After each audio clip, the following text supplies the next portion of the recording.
25,000 करोड़ का रोशनी स्कैम। जिस समय कॉम्प्ट्रोलर एंड ऑडिटर जनरल की रिपोर्ट, कैग की रिपोर्ट में इस स्कैम का जिक्र हुआ था, उसके बाद लगातार इस स्कैम को लेकर कभी कोई बात और कभी कोई बात होती रही, और बड़ी हिम्मत करके एक रीनोन्ड एजुकेशनिस्ट और आरटीए एक्टिविस्ट प्रोफेसर एस के भल्ला ने पीआईएल फाइल किया हाई कोर्ट में। पीआईएल फाइल की एडवोकेट शेख शकील ने एक लंबे अरसे के बाद, लगभग 9 साल की इस जद्दोजहद के बाद, इनफैक्ट 7 साल की इस जद्दोजहद के बाद आज मामला सीबीआई के हवाले हुआ, जहां 25,000 करोड़ के इस रोशनी स्कैम में कश्मीर के बहुत बड़े बड़े नाम, जम्मू कश्मीर के बहुत बड़े बड़े नाम इन्वॉल्व हैं। वहीं इस रोशनी स्कैम ने कश्मीर के बड़े बड़े बिजनेस हाउसेस हो, पूर्व वित्त मंत्री हो, पूर्व मंत्री हो, बहुत बड़े बड़े नाम इस स्कैम के जरिए सामने आए थे, जिन्हें करोड़ों रुपए का बेनिफिट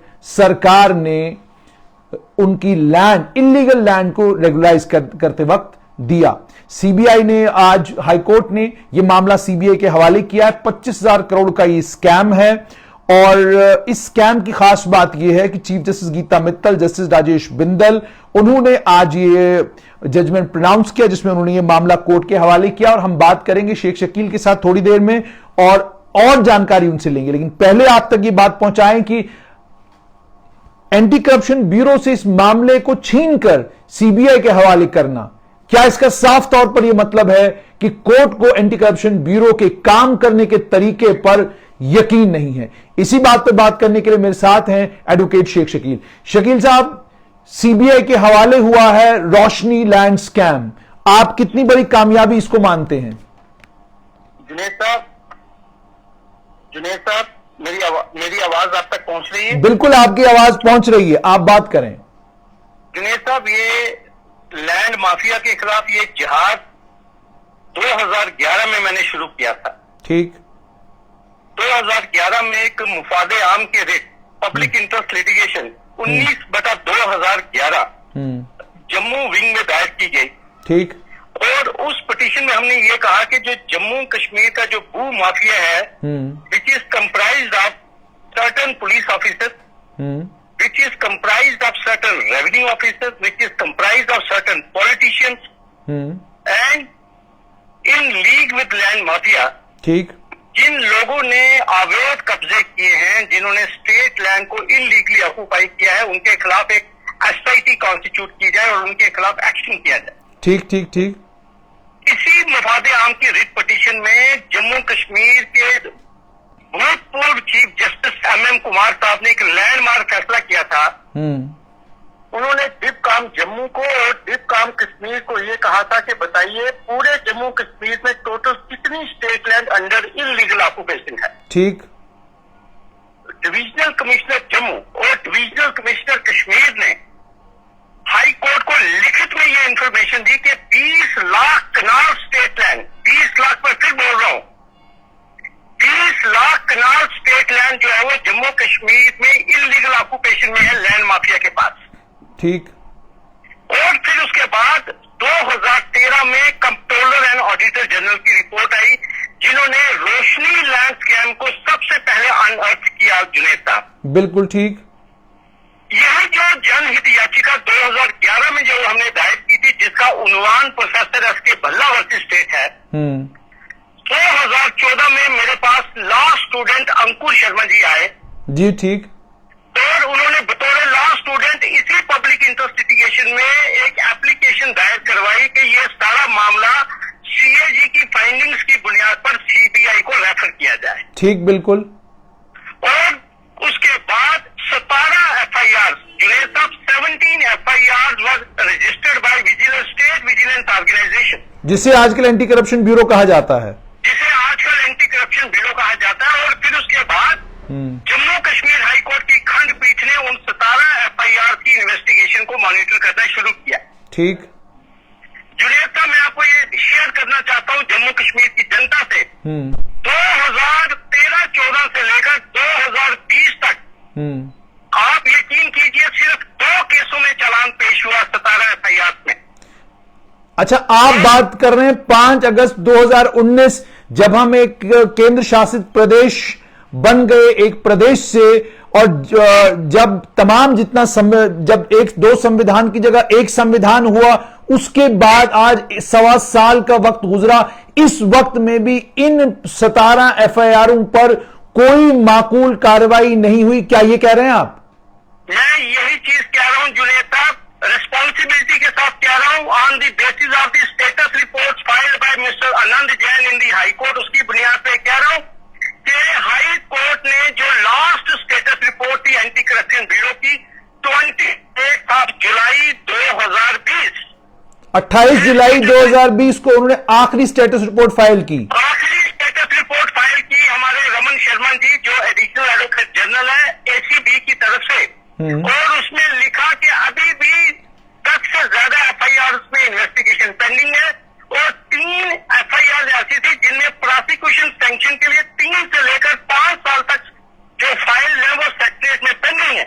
क्या शकील साहब ये वही मामला है जिस मामले में पूर्व मुख्यमंत्री महबूबा मुफ्ती ने एक पावरफुल ब्यूरोक्रेट, जो इस समय भी सरकार के चहीते ब्यूरोक्रेटों में से हैं, क्या उस चहीते ब्यूरोक्रेट की फाइल ये वही जिसमें उन्होंने डिनाई किया था सैंक्शन फॉर प्रोसिक्यूशन, और ये सैंक्शन फॉर प्रोसिक्यूशन उन पूर्व मुख्यमंत्री साहिबा ने किया था जिन्हें आज कश्मीर के आम लोगों की बहुत फिक्र है? क्या मैं सही कह रहा हूं?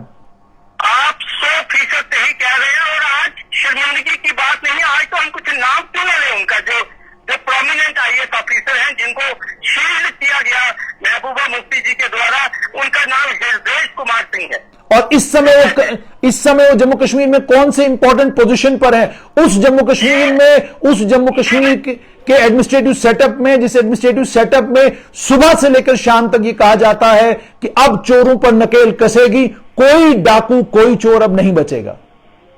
देखिए जुनेद साहब, कथनी और कथनी में बहुत फर्क है। जम्मू कश्मीर कहां पर है इस वक्त हृदय कुमार, किस पोजीशन पर हैं, क्या कर रहे हैं आजकल? अभी ये आजकल जम्मू कश्मीर के चीफ इलेक्टोरल ऑफिसर हैं, और उनके पास एडिशनल चार्ज है कमिश्नर सेक्रेटरी ट्रांसपोर्ट विभाग का।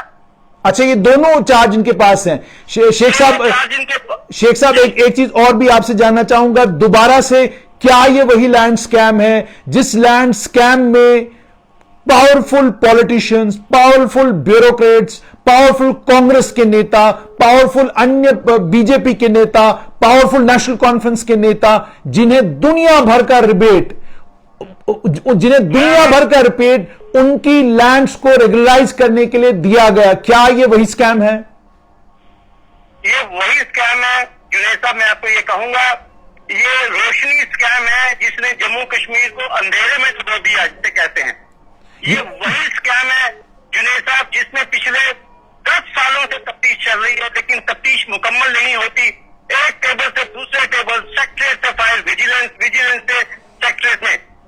और दूसरी बात मैं आपको कहूंगा, यही गुहार हाई कोर्ट में लगाई गई कि एंटी करप्शन ब्यूरो जो है वो इस स्कैम को इफेक्टिवली इन्वेस्टिगेट नहीं कर सकता, उनकी सकत नहीं है, उनके क्या शकील साहब यहां रोककर आपसे जानना चाहूंगा, क्या आप ये कह रहे हैं एंटी करप्शन ब्यूरो, जिस एंटी करप्शन ब्यूरो ने दावे किए हैं कि उन्होंने बड़े बड़े चोरों के ऊपर नकेल कसी है, और जम्मू कश्मीर बैंक के अंदर, जो जम्मू कश्मीर बैंक के मुलाजिमों का कहना है कि आधे से ज्यादा एंटी करप्शन ब्यूरो का दफ्तर इस वक्त जो है वो जम्मू कश्मीर बैंक के अंदर से चल रहा है, क्या ये वही एंटी करप्शन ब्यूरो है जिन्होंने पूर्व वित्त मंत्री अब्दुल रहीम राठौर के बेटे हिलाल राठौर को गिरफ्तार किया हुआ है? क्या ये वही एसीबी है जिसने हमसे वादा किया था कि तमाम वो जितनी भी एफआईआर इससे पहले लगी हैं, जो डाके, जो चोरियां यहां पर हुई हैं, अब बर्दाश्त नहीं किया जाएगा? तो रोशनी स्कैम में यह सब बर्दाश्त क्यों किया गया, और 10 एफआईआरों में इन्वेस्टिगेशन क्यों नहीं हुई? जुनेद साहब, मैं आपको मजेदार बात बताऊंगा। अकाउंटेंट जनरल J&K ने कोई 500 से ज्यादा टेस्ट चेक केसेस जो डिटेक्ट किए थे 2013-14 में। ठीक, आप अंदाजा कर लीजिए, ये जो केसेस हैं, ये जो 17 एफआईआर हैं, ये सिर्फ 7 डिस्ट्रिक्ट का मामला है। अभी जम्मू कश्मीर का पूरा रोशनी स्कैम नहीं खुला है। इसका मतलब 13 डिस्ट्रिक्ट अभी बाकी हैं। अभी 13 डिस्ट्रिक्ट बाकी हैं, और आप देख लीजिए 2013 से लेकर 20 तक बिल्कुल। क्या वजह शकील साहब कि ये दो ही मामलों में चालान क्यों पेश कर सके?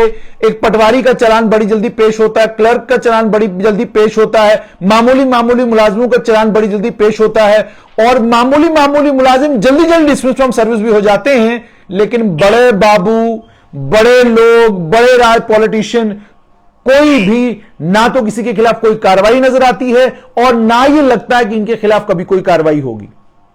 जुनैद साहब, मैं आपको साफ बात कहूंगा, एंटी करप्शन ब्यूरो के खिलाफ जो आज पिक्चर पास हुए हैं, अगर इन ऑफिसर्स को, एंटी करप्शन ब्यूरो के डायरेक्टर को हमारे गवर्नर साहब ने एलजीज गोल्ड मेडल फॉर ऑनेस्टी दिया इस साल जी, और मैं रिक्वेस्ट करूंगा हमारे महापुरुष अपने लेफ्टिनेंट गवर्नर साहब को। शकील साहब स्ट्रिक्चर्स क्या पास किए? स्ट्रिक्चर्स क्या पास किए? वो लोग सुनना चाहते हैं।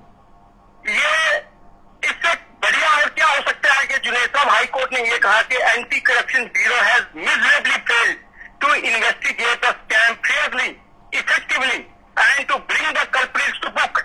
अब इसे आपको कौन से हाल पहनाने थे एंटी करप्शन ब्यूरो को हाई कोर्ट ने? ठीक ठीक। और ये हाई कोर्ट में चीफ जस्टिस गीता मित्तल की पीठ थी जो इसको सुन रही थी। ये हमारी खंडपीठ थी जिसने ये फैसला सुरक्षित किया था, चीफ जस्टिस गीता मित्तल और हमारे फर्स्ट प्यूनिंग जज जस्टिस राजेश बिंदल। इसका मतलब बहुत गंभीर और बहुत चिंताजनक मामला है, क्योंकि चीफ जस्टिस साहिबा जो है वो इस तरीके के स्ट्रिक्चर्स अगर पास कर रही हैं, that is coming from the highest court, और इसके बाद तो सुप्रीम कोर्ट है, इसके बाद तो बीच में कोई कोर्ट ही नहीं है। मैं जुनैद साहब आपसे शेयर करना चाहता हूं कि हाई कोर्ट ने सीबीआई को, केंद्रीय जांच ब्यूरो को यह कहा है कि वो एक स्पेशल इन्वेस्टिगेशन टीम का गठन करेंगे। ठीक। And that team should be headed by an officer not below the rank of superintendent of police. बिल्कुल ठीक। और दूसरा, हाई कोर्ट ने यह कहा है कि high court shall and will continue to monitor the investigation of the CBI. अच्छा, सीबीआई की इन्वेस्टिगेशन के ऊपर भी हाई कोर्ट की पूरी नजर रहेगी? पूरी नजर रहेगी। और आगे सुनिए जुनैद साहब, दूसरा, हाई कोर्ट ने यह कहा है कि हर 8 हफ्ते के बाद जो सीबीआई है वो अपनी status report, action taken report वो हाई कोर्ट में फाइल करेगी। ठीक। Every 8 weeks. और दूसरी बात, जम्मू कश्मीर के जो चीफ सेक्रेटरी हैं बीवीआर सुब्रमण्यम साहब, उनको अकाउंटेबल ठहराया गया है कि वो भी पूरा मॉनिटर करेंगे, इंश्योर करेंगे कि सीबीआई को किसी भी तरीके की कोई परेशानी नहीं होनी चाहिए किसी भी रिकॉर्ड को लेने के लिए। इसका मतलब यह होगा कि कोर्ट भी ये समझती है कि जिन लोगों के ऊपर सीबीआई ने हाथ डालना है वो सियासी तौर पर इस वक्त बहुत इंपॉर्टेंट हैं, वो एडमिनिस्ट्रेटिवली बहुत इंपॉर्टेंट हैं और एडमिनिस्ट्रेटिवली बहुत ताकतवर हैं। इसीलिए क्या मानेंगे कि इसी वजह से कोर्ट ने यह कह दिया कि वो मॉनिटर करेंगे और चीफ सेक्रेटरी को कहा कि आप सीबीआई की पूरी मदद करेंगे। देखिए, हाई कोर्ट इस मामले को, मैंने आपको पहले कहा, 2011 से जुनैद साहब, अब सब्र का पैमाना लबरेज हो चुका था हाई कोर्ट के लिए भी। ठीक। और मैं आपको बताऊं जुनैद साहब, सुप्रीम कोर्ट कहती है कि प्रोसिक्यूशन सैंक्शन 2 महीनों के अंदर देनी होती है, और अगर 2 महीने में सैंक्शन नहीं आएगी तो इट्स ए डीम्ड सैंक्शन। ठीक। लेकिन जम्मू कश्मीर में जो तथ्य सामने आए, जो विजिलेंस की स्टेटस रिपोर्ट सामने आई, जुनैद साहब 5-5, 6-6 सालों से प्रोसिक्यूशन सैंक्शन के लिए फाइलें जो है those are being tossed from one table to another। Shakeel साहब, यहां आपको रोककर एक और चीज आपसे समझना चाहूंगा, बहुत जरूरी है। पिछले दिनों से एक हंगामा मचा हुआ है कि जी लोकल ऑफिसर्स को बिल्कुल साइडलाइन कर दिया गया है, और ये जो लोकल ऑफिसर्स को साइडलाइन किया गया है और सिविल सर्वेंट्स, आईएएस ऑफिसर्स को प्रेफर किया जा रहा है।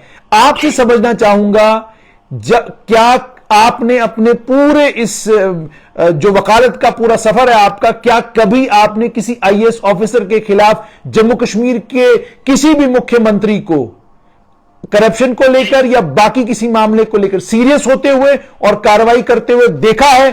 और क्या ऐसे लीडरों को हक है यह बात करने का, लोकल और नॉन लोकल का, जो लोग अपने कार्यकाल में एक ऑफिसर की सैंक्शन में प्रोसिक्यूशन डिनाई करें? मुझे बताइए, क्या उनको यह हक है ये बात करने का? कोई हक नहीं जुनैद साहब, आप मेरी बात सुनिए जी। मैं आपको एक चीज कहूंगा, कानून इस देश का जो है वो इक्वली सबके लिए अप्लाई होना चाहिए, चाहे वो लोकल है चाहे वो नॉन लोकल ऑफिसर है। ठीक। और मैं आपको एक चीज कहूंगा, सिवाय अजीत अजीत कुमार के, जी, जो हमारे आईएएस ऑफिसर थे, और उनको 39 लाख का वो झूठ मैचिंग स्कैम था। बिल्कुल झूठ मैच स्कैम था, बिल्कुल बिल्कुल आपको मालूम होगा, बिल्कुल। उसमें अजीत कुमार साहब की प्रोसिक्यूशन हुई, और अच्छी बात है, कानून सबके लिए बराबर है, लेकिन उसके पीछे भी लोग कहते हैं कोई कहानी थी। वो कहानी पूरी रियासत की जनता जानती है, मैं उस पर टिप्पणी नहीं करना चाहता। लेकिन अजीत कुमार के बाद किसी भी आईएएस ऑफिसर की प्रोसिक्यूशन सैंक्शन जिसे कहते हैं, सिवाय हमारे एक एडवाइजर हैं, वो भी इसी हाई कोर्ट की वसातत से ही सैंक्शन आई थी। और आपको मालूम है, मैं बात कर रहा हूँ गुलमर्ग लैंड स्कैम की। बिल्कुल बिल्कुल बिल्कुल बिल्कुल बिल्कुल। गुलमर्ग लैंड स्कैम एक वाहिद स्कैम है जिसमें डीओपीटी ने 2014 में बशीर खान साहब की प्रोसिक्यूशन सैंक्शन दी थी, वो भी खंडपीठ के फैसले के ऊपर। तो जम्मू कश्मीर में पॉलिटिकल विल कभी भी नहीं रही है किसी टेंटेड ब्यूरोक्रेट के खिलाफ प्रोसीड कर। शकील साहब, बहुत बहुत शुक्रिया हमारे साथ जुड़ने के लिए और ये तमाम बातचीत हमारे साथ करने के लिए। तो ये थे शेख शकील। आपने साफ तौर पर सुना 25,000 करोड़ का रोशनी लैंड स्कैम, जिस लैंड स्कैम को लेकर हमने भी बहुत बार आपको बताया कि कितने बड़े बड़े लोग हैं जो उस स्कैम में इन्वॉल्व हैं, किस तरीके से लैंड को रेगुलराइज किया गया। अरबपति लोगों ने टके के भाव, एमए रोड श्रीनगर की जमीन टके के भाव पर सरकार से खरीदी। सालों साल से वो जमीन पर काबिज थे। जब सरकार ने कहा कि ये जमीन हमारी है तो टके के भाव बड़े लोगों को जमीन दी गई। वही जमीन जिस जमीन को रेगुलराइज करने के लिए एक आम आदमी के जूते घिस जाते थे। आज सीबीआई के पास ये मामला गया है। एंटी करप्शन ब्यूरो के हाथ से इस मामले का जाना साफ तौर पर यह दर्शाता है कि कोर्ट एंटी करप्शन ब्यूरो के कामकाज से खुश नहीं है। एंटी करप्शन ब्यूरो में काम करने वाले तमाम ऑफिसर्स को आज के दिन यह सोचना होगा कि कब किसी बड़ी मछली के ऊपर हाथ डालेंगे, कब तक पॉलिटिकल वेंडेटा, सियासी वजूहात की बिना पर कब इधर हाथ मारना कभी उधर हाथ मारना, कब यह बंद होगा और कब हम देखेंगे कि जम्मू कश्मीर में वाकई बड़े लोग और ताकतवर लोगों के खिलाफ कानून ने शिकंजा कसना शुरू किया है।